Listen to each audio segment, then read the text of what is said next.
করছি, সেদিন জাহান্নামীদের ভীষণ কষ্ট হবে, আর জান্নাতীদের জন্য অত্যন্ত আসান হবে, অবস্থাটা খুবই আরামের হবে।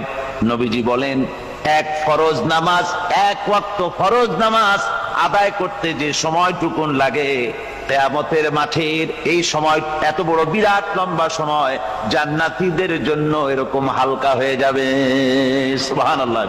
হযরত আবু সাঈদ খুদরী রাদিয়াল্লাহু তাআলা হাদিসখানা বর্ণনা করেছেন, এক ওয়াক্ত নামাজ, একটা ফরজ নামাজ পড়তে যতটুকুন সময় লাগে, এতটুকুন সময়ের ভেতরে জান্নাতীদের কারবার শেষ হয়ে যাবে। সুবহানাল্লাহ বিহামদি। আর ওদের কারবার তো শেষই হবে না। وَيَوْمَ تَشَقَّقُ السَّمَاءُ بِالْغَمَامِ وَنُزِّلَ الْمَلَائِكَةُ تَنزِيلًا। ওরা ফেরেশতা দেখতে চায়। সেদিন আসমান সমূহ